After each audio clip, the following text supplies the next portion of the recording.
Abraão e disse: meu pai. Ele respondeu: sim, meu filho, eis o fogo e a lenha. Retomou ele: mas onde está o cordeiro para o holocausto?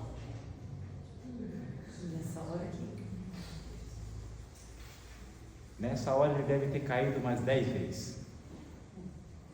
Porque se um filho nosso dissesse para nós a metade do que Isaac disse para ele, naquela situação a gente já cairia por terra e diria: Senhor, eu morro e acabou. Dizer, pode matar e já acabar com tudo agora. Não tem sentido o Senhor querer que eu faça isso. Mas Abraão mantém-se e disse: é Deus quem proverá o cordeiro para o holocausto, meu filho. E foram-se os dois. Quando chegaram ao lugar que Deus indicara, Abraão construiu o altar, dispôs a lenha, depois amarrou o seu filho e colocou-o sobre o altar em cima da lenha. Abraão estendeu a mão, apanhou o cutelo para imolar seu filho. Nós nem tínhamos chegado nessa fase. E se chegasse aqui, nós nunca colocaria a mão na faca. Depois de 3 dias rezando, a gente ainda rezava para que o anjo do Senhor fizesse alguma coisa. E aí o texto coloca que o anjo do Senhor chamou Abraão e disse: Abraão, Abraão. Abraão respondeu: eis-me aqui. O anjo disse: não estenda a mão contra o menino, não lhe faça nenhum mal. Alívio? Alívio é apelido. Normalmente, quando a gente lê esses textos bíblicos, a gente nunca se preocupa em olhar pela perspectiva humana, mas coloque-se no lugar de Abraão. Olhe para a sua criança e pense: você sacrificaria o seu filho? Você teria coragem de matar o seu filho? Tire a coragem. Vamos tirar de cena a coragem. Olhe para a caminhada de Abraão. Você teria coragem de conduzir o seu filho para a morte, tendo ciência e consciência plena de que ele está caminhando para a morte? Isso é fiel mesmo, de verdade. Vamos tirar o caminho para a morte. Vamos voltar um pouco mais. Você tem consciência de que o caminho leva para a morte, seja para a morte do corpo ou para a morte da alma. Você colocaria o seu filho em uma circunstância ou em uma situação de destruição, de sofrimento? Não. Pelo menos em termos de discurso, a gente faz isso. Mas em termos práticos, nós estamos muito longe de Abraão. Hoje, nós estamos no mesmo ponto em que Abraão se encontrava, só que numa perspectiva diferente. Hoje, a sociedade nos diz: levem, tragam até mim os vossos filhos para serem sacrificados no altar do pecado. E mesmo sabendo que nossos filhos serão sacrificados no altar do pecado, nós muitas vezes colocamos eles nas costas e levamos eles para serem sacrificados no pecado. Nós não nos opomos, nós não agimos, nós não mudamos.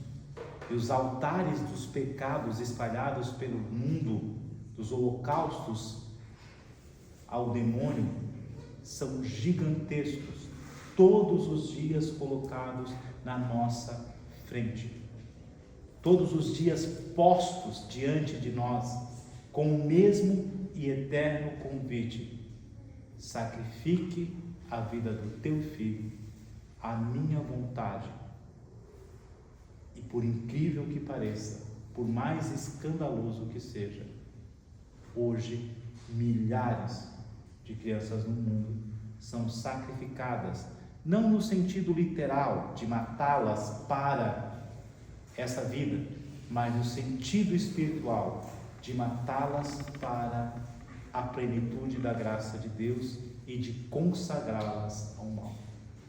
Nós estamos em silêncio nessa batalha e conduzindo-as para o altar do sacrifício do demônio, a rodo, em todos os ambientes, em todos os espaços, em todas as circunstâncias.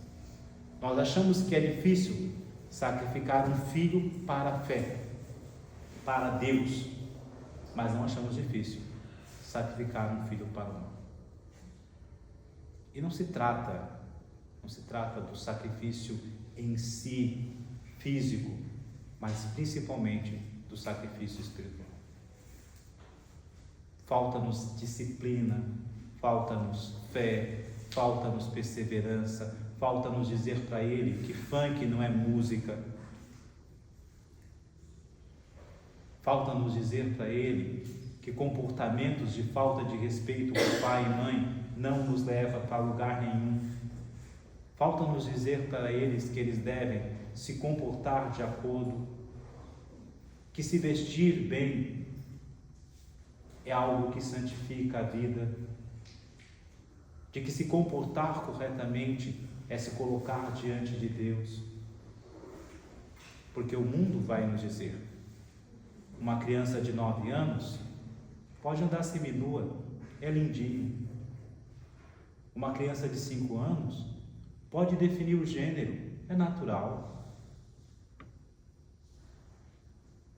Porque se não está me causando mal, por que eu vou me preocupar com a vida do outro? Se não está atingindo a minha casa, qual o sentido de eu me preocupar com aquele que não atingiu a minha casa? O sentido é que pela fé nós somos chamados, convidados, convocados, colocados em missão para transfigurar o mundo num lugar melhor. Mas nós não queremos mais sacrificar quase nada pela fé, mas sacrificamos tudo pelo mal. Para nós tudo é sacrifício. Hoje eu escutava um rapaz na internet que ele dizia o seguinte: a missa só é longa porque a nossa fé é pequena. Se a nossa fé fosse grande, a missa seria pequena. E é verdade. Quando foi que 1 hora para Deus se tornou tão demorado? Quando foi que nós chegamos nessa premissa? Que passar 1 hora diante de Deus fosse um tempo que a gente não valorizasse, que a gente não se dedicasse, não se colocasse, não amasse estar ali. E é pesado. 1 horinha para Deus hoje para nós é pesado. E é 1 horinha por semana, né? 1 horinha por semana. O sacrifício de Isaac, essa ação de Deus que protege Isaac, é a ação de Deus que vai proteger todas as crianças que forem conduzidas pela fé para o amor de Deus.